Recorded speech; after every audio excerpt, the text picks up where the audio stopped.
angels near, shepherds meek, wise men sing.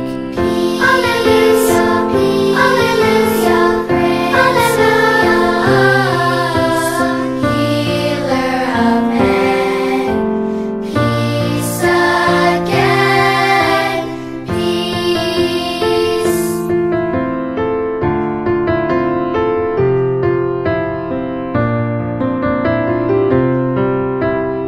Peace on earth, Savior's birth, heavenly peace we will keep.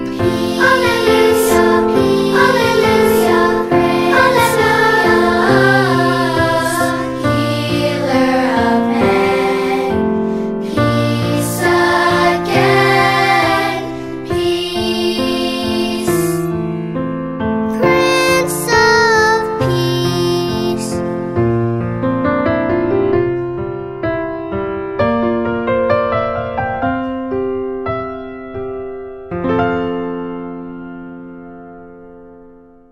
Halo anak-anak sekalian, Bapak sangat bersyukur boleh bersama-sama dengan anak-anak sekalian di dalam chapel kita pada hari ini.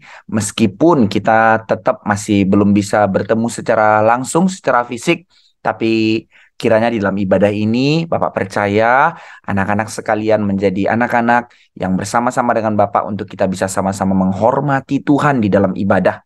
Jadi kita bersama-sama sungguh-sungguh memuji Tuhan tadi, dan sekarang kita boleh bersama-sama mendengarkan firman Tuhan. Kiranya kita menjadi anak yang sungguh-sungguh dengar dan menjadi anak yang diberkati oleh Tuhan. Nah, anak sekalian, kamu sekalian sudah menyelesaikan ujian. Wah, ujian akhir selesai. Bentar lagi libur, apalagi khususnya memasuki momen Natal. Hampir seluruh dunia nih merayakan perayaan Natal. Hampir semua negara di seluruh dunia merayakan Natal dengan pernik-pernik Natal tentunya, dengan apalagi jalan-jalan, lalu segala hal pernak-pernik di mall, di jalan, di berbagai tempat, dan di mana-mana tidak ada tempat yang tidak dihiasi oleh pernak-pernik Natal. Dan apalagi sekarang kondisinya sudah jauh lebih baik dibandingkan 2 tahun yang masa lalu COVID. Wah, nggak bisa ngapa-ngapain ya. Tapi sekarang kita bisa merayakan Natal dengan penuh lebih sukacita. Dan hari ini kita bisa menikmati libur Natal dengan cara jalan-jalan mungkin. Atau kamu bisa kumpul dengan keluarga lebih banyak. Kalau dibandingkan dulu nggak bisa, wah lebih asik. Sukacitanya lebih besar gitu ya. Salah nggak? Nggak salah. Tapi anak-anak sekalian, Bapak mau ajak kita merenungkan lebih dalam lagi. Apakah cuman itu sukacitanya Natal? Euforia, pesta, kumpul-kumpul, atau jalan-jalan dan segala macamnya. Sebenarnya apa sih Natal itu, dan apa sukacita Natal yang sesungguhnya? Bapak mau ajak kita sungguh-sungguh renungkan, sungguh-sungguh boleh mengerti apa yang Tuhan mau berikan kepada kita di dalam berita Natal. Mari kita berdoa. Bapa di sorga, kami bersyukur karena dari kecil Tuhan sudah berkati kami. Bahkan hari ini, saat ini, kami masih diberikan anugerah untuk mendengar firman. Biarlah kami dari masa kecil kami, Tuhan boleh berkati. Kami rindu Tuhan, kami mau sungguh-sungguh dengar firman Tuhan. Tuhan, buka telinga kami, buka pikiran kami, buka hati kami. Kami mau sungguh-sungguh ngerti firman Tuhan. Kami mau menerima sukacita dari janji Tuhan, sukacita dari firman Tuhan, sukacita Natal. Kami mau terima. Tuhan berikan, Tuhan berkatilah kami. Dalam nama Tuhan Yesus kami berdoa. Amin. Baik, anak-anak sekalian, Bapak mau bacakan satu bagian firman Tuhan untuk kita semua, bicara tentang nubuat. Apa itu nubuat? Janji. Belum terjadi, tapi sudah dijanjikan. Pasti akan terjadi. Yaitu nubuatan tentang kelahiran Yesus. Ini nubuatan dari Nabi Yesaya. Nabi Yesaya itu sudah ada 700 tahun lebih sebelum Yesus lahir. Jadi 700 tahun sebelumnya. Tapi Nabi Yesaya sudah dipakai Tuhan untuk menubuatkan, menjanjikan akan kelahiran Yesus akan datang. 700 tahun kemudian baru lahir. Lalu bagaimana orang bisa percaya ya? Nah, inilah namanya janji Tuhan. Apa kata firman Tuhan? Dari Yesaya pasal 9 ayat 5. Yesaya pasal 9 ayat 5. Bapak bacakan buat kita semua ya. Dengar firman Tuhan, dengar. Sebab seorang anak telah lahir untuk siapa? Untuk kita. Siapa itu? Seorang putra telah diberikan untuk kita. Lambang pemerintahan ada di atas bahunya. Artinya apa? Dia akan menjadi pemimpin yang terbesar. Bayi yang lahir ini. Dan namanya disebutkan orang, siapa nama yang diberikan kepadanya, jabatan yang diberikan kepada bayi yang lahir ini. Dia adalah penasehat ajaib, Allah yang perkasa, Bapa yang kekal, Raja damai. Dikatakan apa? And his name will be called Wonderful Counselor, Mighty God, Everlasting Father, Prince of Peace. Anak-anak sekalian, kita mau merenungkan, Pak, Natal itu sebenarnya apa sih? Apa sebenarnya yang kita rayakan waktu Natal itu? Apakah jalan-jalannya saja, liburannya saja, hadiahnya saja? Oh tidak, jauh lebih besar daripada hal itu. Ada sukacita besar yang Tuhan mau berikan kepada kita. Mari kita lihat apa yang terjadi di dalam berita Natal. Bapak percaya anak-anak sudah mendengar berita Injil tentang kelahiran Yesus di dalam kitab Matius, Markus, Lukas, begitu ya. Di dalam kitab Lukas dikatakan apa? Bahwa para gembala menerima berita Natal. Waktu mereka sedang menggembalakan domba di malam-malam hari, mereka sedang beristirahat sambil berjaga-jaga menjaga dombanya. Tiba-tiba malaikat datang memberitakan kabar gembira buat mereka, kabar Natal. Dan ketika mereka menerima kabar Natal ini, mereka bersuka cita. Apa kabar Natal yang mereka dengar? Apakah, oh kamu gembala akan diberikan kekayaan? Bukan. Oh kamu gembala akan diberikan kemuliaan dengan cara kamu mendapatkan hormat jadi raja? Bukan. Tapi kabar yang diterima oleh para gembala adalah mereka dengar ada baby yang lahir di palungan. Apa itu maksudnya? Baby yang lahir dan dia ditempatkan di dalam palungan tempat makan domba. Jadi ada kayu dibolongin, lalu di situ jadi tempat makan domba. Berarti kalau itu tempat makan domba, makanannya dihabisin, itu kotor, lendir-lendirnya domba, kambing ada di situ, itu jorok. Lalu dikatakan para malaikat, kamu akan mendapati seorang bayi yang lahir di palungan. Hore! Hah? Hore? Apa sukacitanya? Masa berita Natal seperti ini sih? Natal berbicara tentang baby di palungan. Apa-apaan ini, Pak? Bukankah palungan itu tempat makan dan tempat minum binatang yang jorok? Tempat yang begitu bau, tempat yang begitu jijik. Kok ini berita sukacita? Anak-anak sekalian, apa kata malaikat? Hari ini telah lahir bagimu. Iya, baby kan? Baby yang lahir itu di palungan itu. Emangnya dia siapa? Malaikat tidak berhenti di situ. Malaikat mengatakan, telah lahir bagimu juru selamat, yaitu Kristus. Dan dia ditandai dengan apa? Yaitu baby yang dibungkus dengan lampin dan dibaringkan di dalam palungan. Oh, anak-anak sekalian, ternyata berita Natal menjadi berita yang aneh ya. Ternyata berita Natal kok sepertinya tidak sukacita ya. Ini kan berita yang memalukan. Baby yang miskin, baby yang di palungan, di tempat yang kotor. Lalu dikatakan ini Tuhan datang jadi manusia.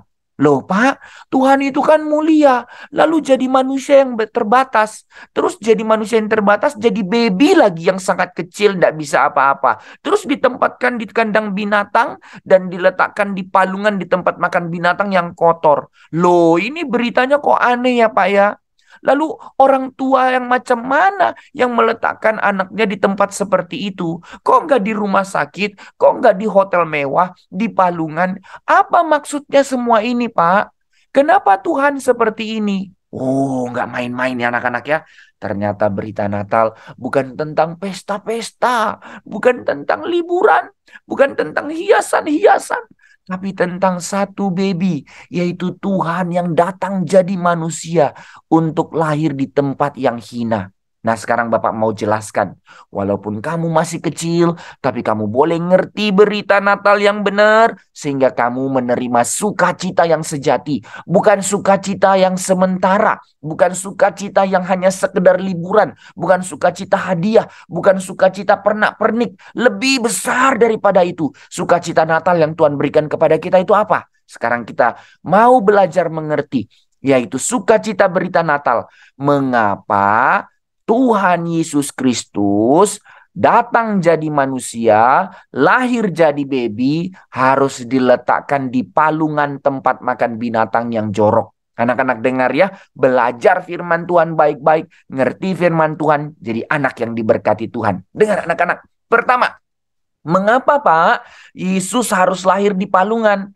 Dengar anak-anak, karena ini adalah rencana kekal Allah. Hah?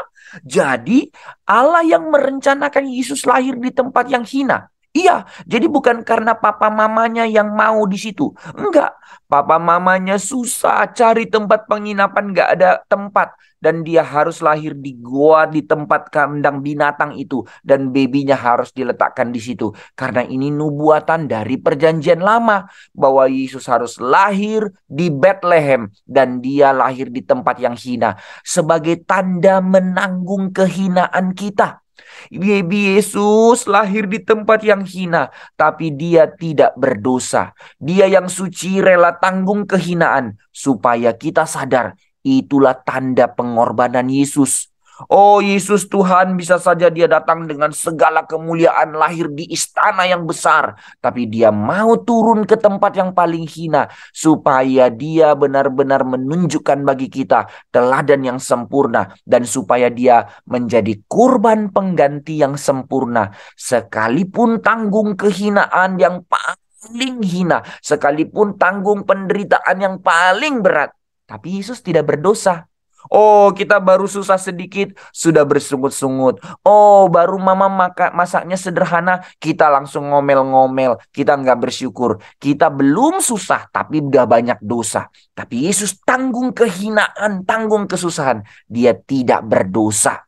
Terlebih lagi anak-anak sekalian, tadi ayat yang kita baca, bahwa dikatakan di dalam kitab Yesaya, Yesus akan lahir untuk menjadi apa?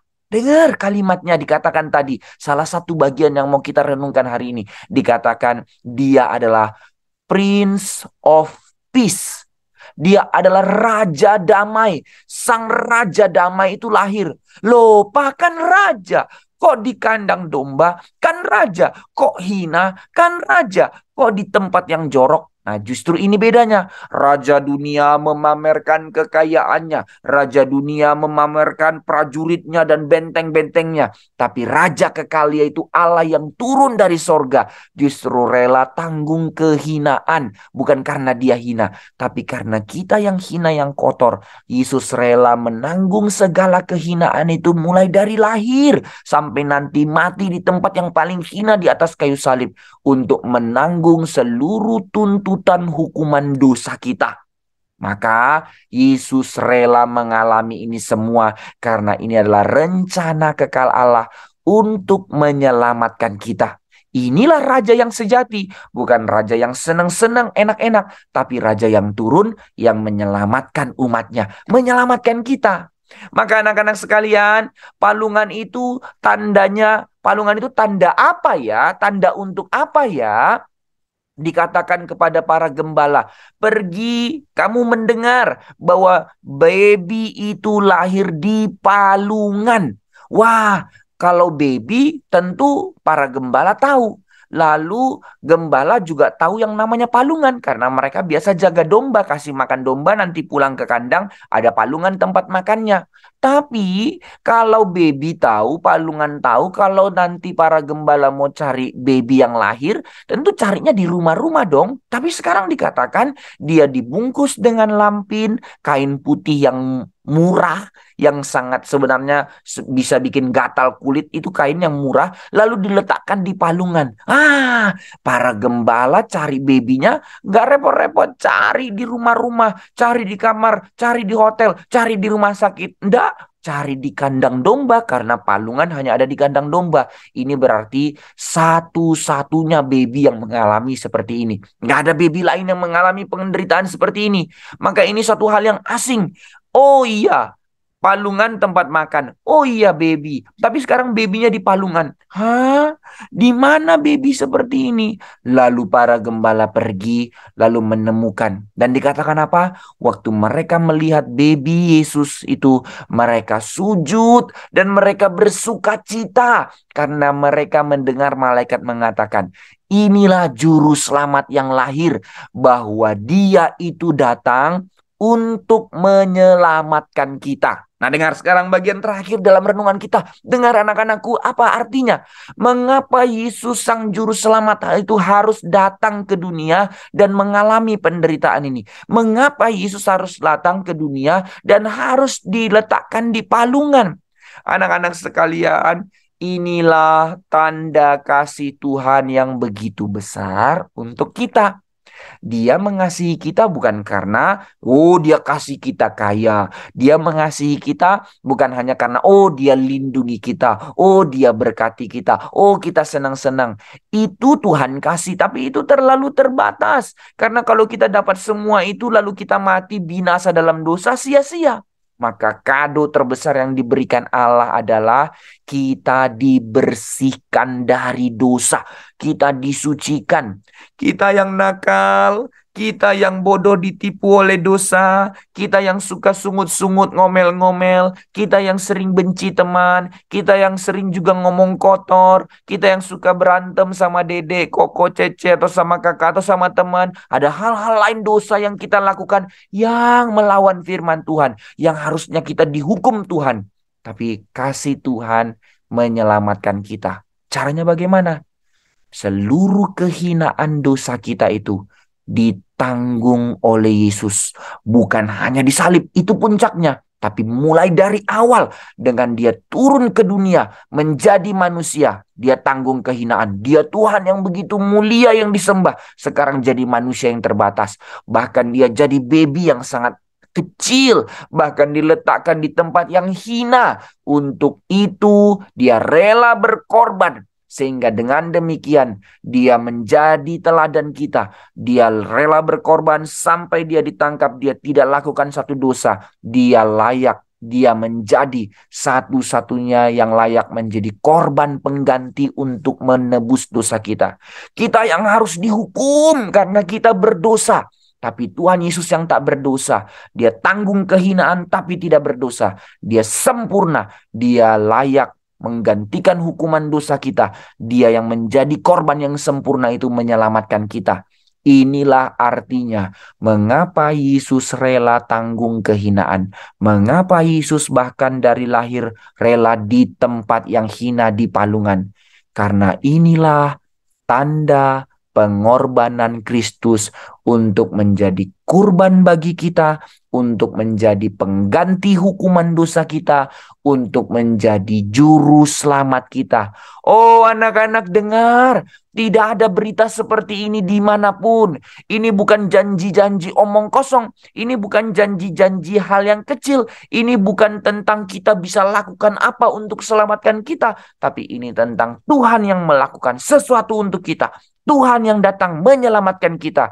Dia rela tanggung kehinaan untuk selamatkan kita. Karena kita berdosa, kita mati dalam dosa. Karena dosa itu telah membuat kita terputus hubungan dengan Tuhan. Dengar. Dosa itu membuat kita terputus hubungan dari Tuhan.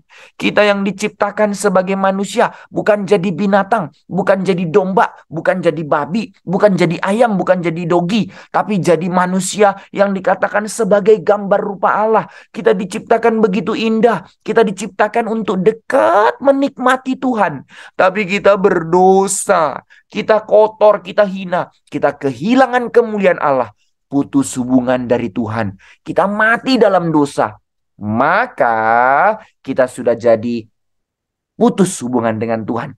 Kita berseteru dengan Tuhan, kita menjadi pemberontak kepada Tuhan, kita menjadi hati yang jahat dalam dosa, kita putus hubungan dari Tuhan, kita konflik, kita tidak lagi bisa dekat dengan Tuhan. Maka dengar baik-baik tadi beritanya kitab Yesaya. Yesus datang, dia bukan baby biasa, tapi dia adalah Prince of Peace. Apa artinya anak-anak sekalian? Dia datang menyelamatkan kita, membersihkan kita dari dosa. Artinya apa? Dia adalah sang raja yang berotoritas, yang berkuasa. Untuk apa? Menyelamatkan kita artinya apa? Menyucikan kita untuk mendamaikan kita kembali dengan Allah. Disucikan kita dari dosa dengan cara pengorbanan Kristus, sehingga kita dilayakkan kembali untuk datang kepada Tuhan. Kita yang tadi sudah bermusuhan dengan Tuhan karena kotornya dosa kita, putus hubungan dengan Tuhan, siapa yang bisa bawa kita kembali kepada Tuhan? Oh Pak, saya mau baik-baik jadi orang baik bisa datang sama Tuhan. Nggak bisa, karena kita sudah kotor. Baik itu perlu, kita harus jadi anak-anak yang baik, tapi kebaikan kita nggak bisa menyelamatkan kita. Maka Tuhan Yesus yang berkorban menguduskan kita sehingga kita bisa kembali datang kepada kekudusan Tuhan, sehingga kita boleh berdamai dengan Tuhan. Maka anak-anak sekalian, inilah berita Natal. Prince of Peace membawa kita kepada sukacita, bukan uang yang terbatas, bukan jalan-jalan yang sementara, bukan senang-senang yang sebentar, tapi sukacita kekal. Kita bukan dapat berkat, kita kembali kepada sang sumber berkat. Kita didamaikan dengan Allah, sehingga di dalam segala masalah kita bisa datang kepada Tuhan. Dalam kesusahan kita bisa mengerti firman Tuhan, sehingga dalam ketakutan kita, Tuhan menolong kita, Tuhan menyelamatkan kita, dan tidak dapat binasa, tidak dapat hilang, karena Prince of Peace datang selamatkan kita. Prince of Peace datang mendamaikan kita dengan Allah. Terus, hore, selesai. Oh, belum. Beritanya belum sampai di situ. Setelah saya diselamatkan, didamaikan dengan Tuhan, Pak. Iya. Terus setelah saya didamaikan dengan Tuhan, berhenti. Oh, tidak. Karya Prince of Peace itu ada lanjutannya yang begitu indah yang kamu harus dengar pada saat ini. Ini yang menjadi penutup renungan kita. Dengar ya nak ya, apa kata firman Tuhan. Bapak baca satu ayat terakhir untuk kita dari 2 Korintus 5 ayat 17 sampai 18. Dengar, ini kabar baiknya. Ini kado Natal yang paling berharga untuk kita. 2 Korintus 5 ayat dari 17 sampai 18. Bapak bacakan ya, dengar ya firman Tuhan. Jadi siapa yang ada di dalam Kristus, siapa yang ada di dalam Prince of Peace itu, siapa yang sungguh-sungguh mengenal Kristus yang adalah Tuhan yang datang itu, sang berita Natal itu, siapa yang sungguh-sungguh di dalam Kristus, apa yang terjadi? Jadi siapa yang ada di dalam Kristus, ia adalah ciptaan baru. Kita jadi orang yang baru. Yang lama sudah berlalu, yang baru sudah datang. Apa artinya kita menjadi manusia baru? Dosa kita dihapuskan, kita ditarik keluar dari lumpur dosa, kita diselamatkan. Untuk apa Pak kita diselamatkan? Kita telah disucikan oleh pengorbanan Kristus. Untuk apa? Ayat 18-nya. Dengar ya nak ya, firman Tuhan yang paling indah, yang membuat Bapak sukacita. Tiap kali Natal, ingat janji Tuhan ini, maka kamu jadi penuh sukacita. Bapak sukacita, Bapak rindu kamu juga dapat sukacita kekal ini. Apa katanya kita menjadi manusia baru? Artinya apa? Dengar nak. Semuanya ini dari Allah, bukan karena kita. Tuhan yang berikan melalui berita Natal. yang dengan perantaran Kristus, Sang Prince of Peace yang datang itu, telah apa? Apa yang dikerjakan Kristus? Mendamaikan kita dengan dirinya. Prince of Peace. Mendamaikan kita dengan Tuhan. Dan yang kedua, dengar baik-baik. Dan yang telah mempercayakan pelayanan pendamaian itu kepada kami. Apa Pak? Apa Pak? Kita didamaikan dengan Tuhan dan dipercayakan menjadi alat pendamaian. Kita sudah berdamai dengan Tuhan dan sekarang kita dijadikan Tuhan alat pendamaian. Apa artinya? Anak-anak sekalian dengar, Tuhan bukan hanya menciptamu. Tuhan bukan hanya memelihara kamu dengan segala berkat dan kamu diberikan anugerah. Tuhan bukan hanya menyelamatkan kamu bersihkan dari dosa supaya selamat. Tapi juga Tuhan menjadikan kamu ambassador of Christ. Oh, Tuhan bukan hanya lihat kamu jadi anak-anak kecil. Tuhan bukan hanya sekedar lihat kamu, sudah anak kecil doang. Enggak. Tuhan tebus kita, Tuhan tebus anak-anak, supaya kita semua didamaikan dengan Allah dan dijadikan Allah ambassador of Christ. Menjadi duta Injil, menjadi alat kemuliaan Allah. Untuk apa? Melalui hidup kita, melalui kesucian kita, melalui cinta Tuhan dalam hidup kita, melalui firman Tuhan dalam kehidupan kita. Kita dibentuk Tuhan, kita dipimpin Tuhan, kita mau dipakai Tuhan jadi alat kemuliaan Tuhan. Anak-anak, Tuhan begitu serius loh dengan hidup kamu. Tuhan gak main-main. Tuhan gak hanya sekedar kasih berkat. Tuhan jadikan kamu alat kemuliaannya. Maka di tengah-tengah rumah, papa mama, adik kakak, siapapun atau mbak di rumah boleh lihat kemuliaan Kristus dari kamu. Teman-teman kamu boleh lihat kemuliaan Kristus dari kamu. Sampai kelak kamu dewasa, kamu punya cita-cita menjadi dokter, menjadi pengusaha, menjadi guru, menjadi pemimpin, menjadi pendeta, siapapun kamu dalam profesi apapun kelak. Jadi ambassador of Christ, menjadi duta Injil, menjadi pewarta kasih Tuhan, supaya semua orang boleh lihat kasih Kristus terpancar dari hidup kita. Karena itulah hidup yang sedang dibentuk Tuhan dalam hidupmu. Itulah panggilan yang diberikan Tuhan kepada kita. Prince of Peace mendamaikan kita dengan dirinya, dan Prince of Peace memakai kita jadi alat pendamaian. Menjadi duta Injil, menjadi ambassador of Christ. Kalau Tuhan begitu serius dengan kita, Tuhan berkati kita, Tuhan bentuk kita, Tuhan didik kita, maka jangan sembarangan dengan hidupmu. Belajar sungguh-sungguh, bukan hanya supaya prestasi nanti jadi orang hebat. Lebih besar dari itu, supaya kelak kamu jadi ambassador of Christ yang dipakai Tuhan luar biasa. Berdoa, baca firman sungguh-sungguh supaya ngerti firman, sehingga tipuan iblis gak ganggu kamu, gak sembarangan ajak kamu main-main dalam dosa. Tapi kamu teguh berdiri, jadi anak-anak Tuhan, jadi ambassador of Christ yang tidak main-main dengan dosa. Sehingga kemuliaan Tuhan terpancar. Inilah janji Tuhan. Inilah berita Natal. Inilah kado Natal. Ya, tentu kamu boleh nikmati liburanmu. Kamu boleh nikmati sukacita, kado Natal dan segala macamnya. Tapi kalau berhenti di situ sukacitanya, kamu kehilangan sukacita yang lebih besar. Sukacita yang sesungguhnya. Sukacita Kristus menebusmu, mendamaikanmu, jadi alat kemuliaan Tuhan. Kamu mau? Kalau kamu mau, bilang, berdoalah. Katakan kepada Tuhan, Tuhan, walaupun aku masih kecil, aku mau diubahkan. Seperti gembala bertemu dengan bayi Yesus, mereka bersukacita. Aku juga mau Yesus lahir di hatiku, mengubahkan aku. Aku mau jadi ambassador of Christ. Mari kita berdoa. Bapa di sorga, terima kasih. Kami anak-anak-Mu dari kecil boleh belajar menikmati sukacita Natal yang sesungguhnya.